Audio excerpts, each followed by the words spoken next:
δημοσιεύτηκε στη Βραγινή εν μέσω της Χούντας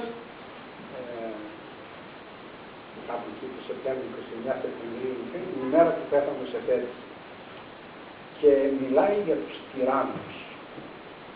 Έτσι λοιπόν τον καταξεσκίζουν και δείχνουν σε όλους τους περαστικούς ποιος ήταν αυτός ο τύραννος, ο οποίος έσφαξε τα παιδιά του, έσφαξε τον πατέρα του για να γίνει τύραννος, για να πάρει την εξουσία, και εδώ βλέπουμε τη μέγιστη απέχθεια που έχει ο Πλάτων απέναντι στους τυράννους.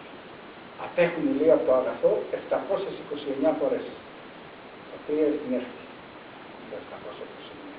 Απέχουν, λέει, 729 φορές από το αγαθό οι τύραννοι και η τυραννία. Ήτανε ό,τι χειρότερο πολίτευμα μπορούσε να φανταστεί ο Πλάτων, και το έζησε. Το έζησε το 403-404 για 7 μήνες. Είχαμε τους 30 τυράννους στην Αθήνα και κατέσφαξαν όλους τους δημοκρατικούς. Έτσι λοιπόν, έχοντας αυτή την εμπειρία, ο Πλάτων μας θέτει τους τυράννους σε αυτό το επίπεδο. Και όλοι μαζί έβλεπαν τι γινόταν για να παίρνουν παραδείγματα. Και μετά τον γκρέμισαν, λέει, στα τάρταρα, τον αρδιαίο τον τύραννο, για να μην βγει ποτέ ξανά από εκεί. Τα τάρταρα ήταν το χειρότερο στάδιο του κάτω κόσμου, έτσι. Από εκεί ο Ιλ περιγράφει την πορεία του, φτάνουμε, λέει, στην ανάγκη, μεσολαβούν κάτι άλλο που δεν μας ενδιαφέρουν. Η ανάγκη κάθεται με τις τρεις κόρες της, την Κλωθό, την Λάχεση, την Κλωθό και την Άτροπον, αυτές λέγονται με αυτή τη σειρά, προηγούμενα, τα τωρινά και τα μελούμενα.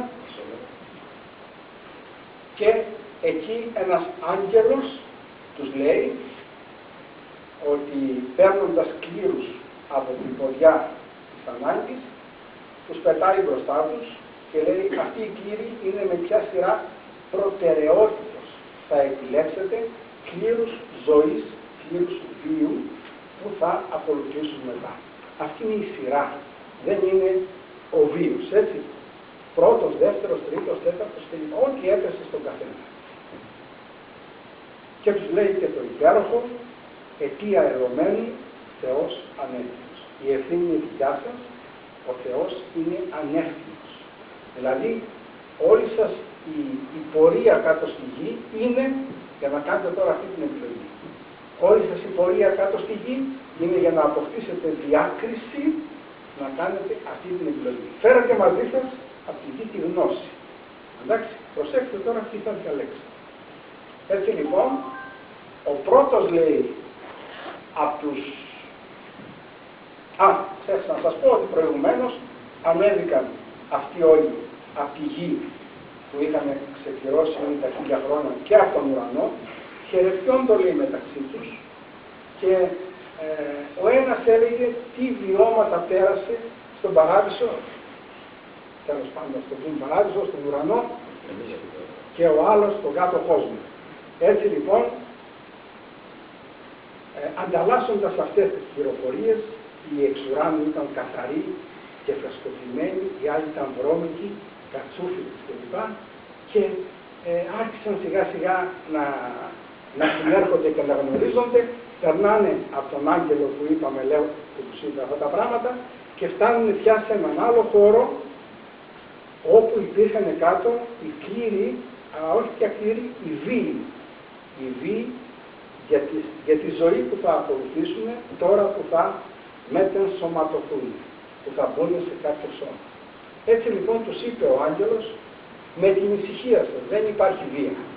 Ο πρώτος που είχε τον αριθμό 1 χύμιξε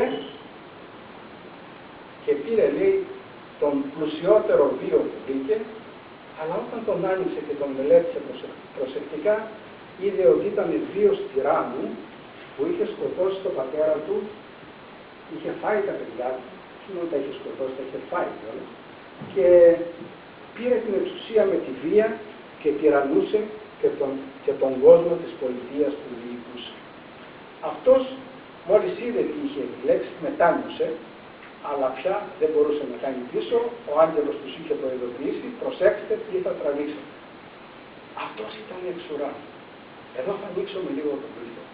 Να δούμε Γιατί αυτός, αφού ήταν εξ ουράνου, πήρε μύθο αδίκου,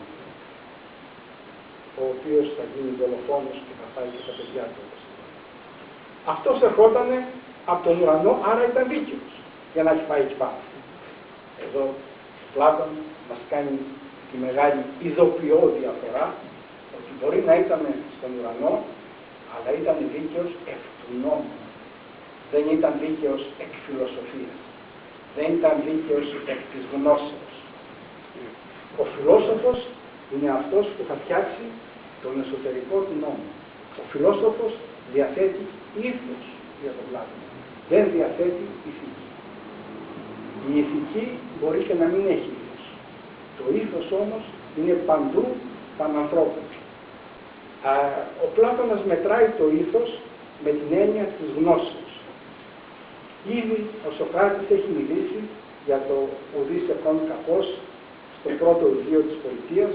Τώρα πάμε να δούμε ουδείς εκόν κακός αλλά ένεκα αγνωσίας.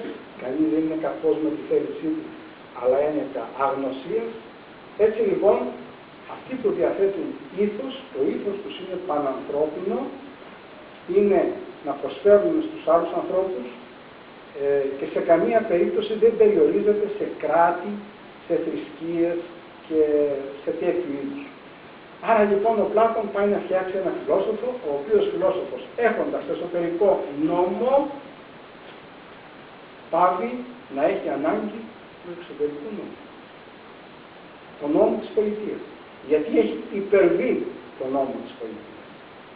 Αυτό θέλει να μας πει. Ολόκληρος ο μύθος είναι για αυτό το σημείο. Είναι για αυτό το σημείο. Να μας πει πώς δια της γνώσεως θα υπερβείτε τους νόμους της πολιτείας φτιάχνοντας δικούς σας ανώτερους νόμους. Και οι ψυχές πάνε σε ένα λιβάδι όπου εκεί ρέει ο αμέλητας ποταμός, ο ποταμός της λύθης και έπρεπε όλοι να πιούνε ορισμένη ποσότητα. Αλλά επειδή έκανε μεγάλη ζέστη εκεί μέσα, όλοι ήπιανε μεγάλη ποσότητα και ξέχασαν όλη την προηγούμενη ζωή τους. Όσοι ήπιαν την κανονική ποσότητα, τους μένει στην ψυχή τους μία ανάμνηση. Αυτή την ανάμνηση θα τη χρησιμοποιήσει στο μέλλον αργότερα ο Πλάτωνας, όταν θα μιλήσει περί αναμνήσεως της ψυχής. Έτσι λοιπόν, εδώ τελειώνει ο μύθος και σαν επίλογο θα επιλέξω να σας πω ένα στίχο, ένα δύστιχο από τον Γκάτσο, το χρησμό της Σίβυλας, και θα κλείσω, που λέει «Όποιος ψηλά δεν πέταξε, δεν ξέρει τι είναι κάστρο. Και όποιος το φως δεν άγγιξε, ποτέ δεν γίνεται άστρο». Ο Παρμενίδης και ο Πλάτωνας και οι προσοκρατικοί όχι μόνο το άγγιξαν το φως, αλλά μας έδωσαν μέθοδο, μας έδωσαν ρετσέτα, συνταγή για να το αγγίξουμε κι εμείς. Γι' αυτό και το άστρο τους δεν θα δύσει ποτέ. Ευχαριστώ.